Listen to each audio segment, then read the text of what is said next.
Alright, we have a new video for you guys. It's going to be the 2.3 live stream review from yours truly, myself. Now, I didn't expect the live stream to be mind-boggling as it was, given that 2.3 team characters I look forward to was Monito and Lucia. I feel I was thrown by surprise by the content they delivered through the live stream, so let's go ahead and talk about it. The story itself revolves around the Internet Scooby-Doo gang investigating suspicious events in the Hollows. Missing nameless NPCs needing our help yet again. Hopefully, we can see Isolde somewhere, or Damien, considering this is gonna be a dream world. So let's go ahead and talk about the characters. Starting off first, let's talk about Lucia. Lucia, one letter away from Lucina, is going to be considered, in my opinion, the next key support you would like to have for your account.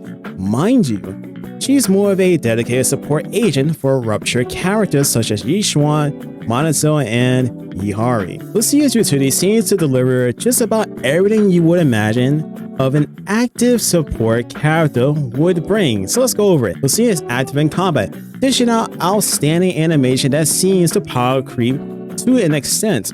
She brings in healing to everyone upon her ability when it activates. Of course, she has a healing ability, the little circle. She buffs damage, and on top of that, sheer force. She also applies Aftershock. We've been getting more Aftershock units. Orphe, we have Jufufu, we have Yuzuha. Lucia is a go for being a jack of all trades. This is something I like in terms of a character that's active and not just Asher Yao. No shade, but if they had Hollow Zero Asher Yao, she'll feel better to play. Okay, up next, let's talk about Yihari. For anyone out there who plays Monster Hunter, will be very familiar with the hammer style gameplay. Yihari is a ruptured character. She doesn't feel as flashy as Lucia or Monito. She's very straightforward character, being Piper 2.0 or Kurukuru Herta from HSR. While I wasn't too impressed with Yihari's gameplay due to the lack of tentacles being utilized, no, not for that reason, but more so like the hammer being passed around to the tentacles, oh my god, the writing, for greater impact, or to see it go wild. It's definitely missing the oomph destruction. We do have tentacle alt ability at the end, but Yihari feels undercooked in terms of animation. However, I do appreciate the risky gameplay. For those out there who played Genshin, who tout gameplay, or rather the Fontaine characters with HP being drained and them scaling off HP to an extent. Okay, so let's toss back to the character, the last character that really matters besides Lucia, Monito. Now we have the true S-rank agent Monito after seeing our A-rank agent gameplay from Yihari. Okay, jokes aside, Monito's animations really impressive for an A-rank. He's more like a flashy version of Soldier 11. Oh, and don't forget the playstyle of it being sorta similar, but with HP drain playing a big factor to damage. Monito was my most anticipated character, and he doesn't fail to deliver of my expectations. They definitely cooked, but didn't go animation power crazy like HSR Bion. However, there's a character out there, who's going to animation power creep him, I feel. Monito feels like a fighting game character when they finally cornered the other player. Good job the animation pose for the ult too, that was pretty cool. Now let's go ahead and talk about Ambi. Ambi's new animation caught me off guard. They already alluded to the fact they were going to fix this clunky character. She ruined some of my runs, but now she resolves issues, or solves issues. Grouping is number one big issue. Fast animation dishing out damage is another one. Also, the notification of the star marking she puts on the enemies for clarity. It's like a big electric shock. Most people would turn off damage, because it's easier to see because it comes like a real messy event, like her numbers in terms of damage, and you have trigger or whatever character. It's just harder to see. Okay, so let's talk about the outfits. Devs know what players want, and it's the summer skin. Devs giving us Vivian summer skin. Looks absolutely nice for sure, however, it comes at a cost of players, which also happen to have happened in HSR with the fake collab. Spend X amount of pulls and get this for free.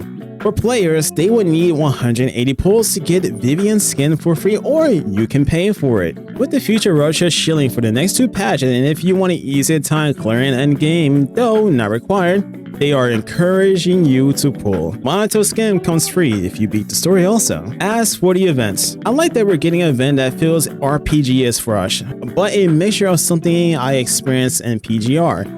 Meaning you play as the enemy units, something to change up the rotation of mundane experience. Plays like Expedition 33 or players out there who experienced games before Expedition 33, a Mario RPG. Woo! Let's hope Nintendo doesn't patent that. A new endgame mode-ish is on the horizon. Testing out the flexibility of everyone's account, earning some endgame badges sound cool. There's also more stuff there, but it's not as important. Lastly, we got some new teaser characters. The new faction, or at least the group known as the Krampus group, with Zhao. I will say the panda color girl looks cool. I don't care about Zhao, of course, and I'm freaking glad she ain't going to be the void hunter given by the preview. I personally hope she's a 4-star because that's what she looks like. That's what she looks like for real. Disappointing that Damien isn't there with her. As for the last character, it's like some monk robot off Overwatch, you know, mixed with her lion tail. Yeah, he seems kind of cool. And now lastly, we have Yi Shengguang. Now this character is definitely farming aura void hunter vibes. She may introduce a new element, wind, or she might have something adjacent to it that makes it feel like a new element. Most likely her gameplay will be pretty much broken, as is like we last have with Miyabi. Miyabi was pretty broken, and I hope she will have the same abilities. But I do know that I'm pulling this character in her weapon no matter what. I do not know what Darren she is though. Could be a fox, and I hope it is because more foxes is good. Anyways, in conclusion, I really did enjoy the live stream presentation. Here they spoil some stuff with the Lucia agent story. Quest a lot. But overall, I feel like ZZ is improving. I'm just unsure, will the story of 2.3 be great as 2.2? I really loved it, but let's hope for some appearances of old faces. They already got the pig dad in there, so yeah. I'll see you guys another time. Like, comment, subscribe. This is a little yap ramble. I'm sorry I didn't upload this probably like 2 days ago, but hey, I needed to write this out a little bit to clear my thoughts. No PowerPoint today. Peace.